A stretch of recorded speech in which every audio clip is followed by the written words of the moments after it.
Pernahkah kamu berada di sebuah pesta, dikelilingi oleh orang-orang yang seharusnya menjadi orang-orangmu? Tayan wajamni amai, aya wahaniyatisen. Tapi kamu justru merasa lebih kesepian daripada saat sendirian di kamarmu. Kamu tersenyum, kamu mengangguk, kamu bahkan tertawa pada lelucon yang tidak sepenuhnya kamu mengerti. Tapi di dalam kamu merasa seperti seorang agen rahasia yang sedang menyamar. Misi utamamu, berpura-pura bersenang-senang dan tidak ketahuan. Perasaan ini, perasaan menjadi orang asing di antara kaummu sendiri, bukanlah sebuah kegagalan. Ini adalah sebuah sinyal. Dan hari ini kita akan memecahkan kode sinyal tersebut. Alasan pertama dan yang paling umum adalah apa yang kita sebut kamuflase sosial. Sejak kecil kita belajar bahwa untuk diterima kita harus cocok, jadi kita membuat topeng. Topeng anak yang baik, teman yang asyik, atau karyawan yang kompeten. Topeng ini berguna, ia melindungi kita dari penolakan. Tapi ada harganya. Semakin sering kamu memakainya, semakin kamu lupa wajah aslimu di baliknya. Kamu berada di sebuah ruangan penuh orang yang menyukai topengmu, bukan kamu. Inilah inti dari rasa keterasingan itu.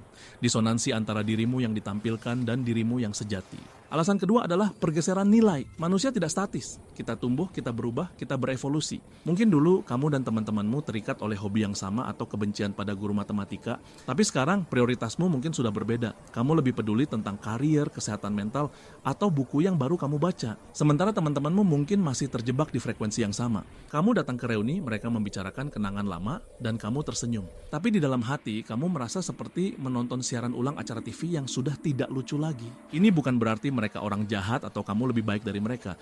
Ini hanya berarti kalian berada di jalur kereta yang berbeda. Alasan ketiga sedikit lebih dalam, sindrom tamu. Ini adalah keyakinan bahwa sadar bahwa kamu tidak pernah benar-benar menjadi bagian dari kelompok manapun. Kamu selalu menjadi tamu, sopan berhati-hati dan siap untuk pergi kapan saja. Ini seringkali berakar dari pengalaman masa kecil, di mana kamu merasa harus mendapatkan tempatmu, entah melalui prestasi atau dengan menjadi tidak merepotkan. Pola pikir tamu ini membuatmu tidak pernah bisa sepenuhnya rileks dan menjadi dirimu sendiri. Kamu selalu waspada, membaca suasana, memastikan kamu tidak melanggar aturan tak tertulis. Energi yang seharusnya digunakan untuk terkoneksi malah habis untuk bertahan hidup secara sosial. Terakhir ada bias kognitif yang disebut ilusi transparansi. Kita cenderung melebih-lebihkan sejauh mana orang lain dapat membaca keadaan internal kita. Kamu merasa kecanggunganmu terlihat jelas seperti lampu sorot, padahal kenyataannya orang lain mungkin tidak menyadarinya sama sekali. Kenapa? Karena mereka terlalu sibuk dengan lampu sorot kecemasan mereka sendiri. Ilusi ini menciptakan lingkaran setan. Kamu merasa canggung, kamu pikir semua orang tahu, kamu jadi lebih canggung, dan seterusnya. Oke, sekarang kita tahu mengapanya. Pertanyaannya itu adalah apa yang harus dilakukan. Ini bukan tentang menjadi orang yang paling populer. Ini tentang menemukan koneksi yang otentik. Langkah pertama, lakukan audit topeng kamu. Tanyakan pada dirimu, di situasi mana aku paling sering memakai topeng, bagian mana dari diriku yang aku sembunyikan. Mulailah dari yang kecil. Coba ungkapkan satu opini jujur atau satu minat anehmu kepada teman yang kamu percaya. Lihat reaksinya. Seringkali reaksi yang kamu takutkan hanya ada di kepalamu. Setiap kali kamu menunjukkan sedikit dari dirimu yang asli dan diterima, topeng itu akan sedikit retak dan itu hal yang baik. Langkah kedua, lakukan uji tuntas hubungan. Tidak semua hubungan diciptakan untuk bertahan selamanya. Dan itu tidak apa-apa. Kategorikan hubunganmu. Apakah didasarkan pada sejarah bersama, kenyamanan, atau nilai-nilai yang sejalan? Fokuskan energimu pada hubungan yang didasarkan pada nilai. Hubungan inilah yang akan memberimu makan, bukan menguras tenagamu. Melepaskan hubungan yang tidak lagi sejalan bukanlah pengkhianatan. Itu adalah pertumbuhan. Langkah ketiga, cari suku barumu.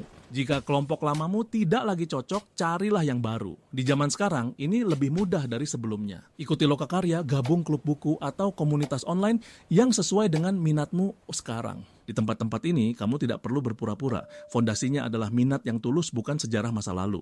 Langkah keempat, berlatih menjadi tuan rumah di ruangmu sendiri. Alih-alih selalu menjadi tamu di lingkaran sosial orang lain, ciptakan lingkaranmu sendiri. Undang 1 atau 2 orang yang kamu rasa nyambung untuk minum kopi atau melakukan aktivitas sederhana. Saat kamu yang mengendalikan suasana, tekanan untuk cocok berkurang drastis.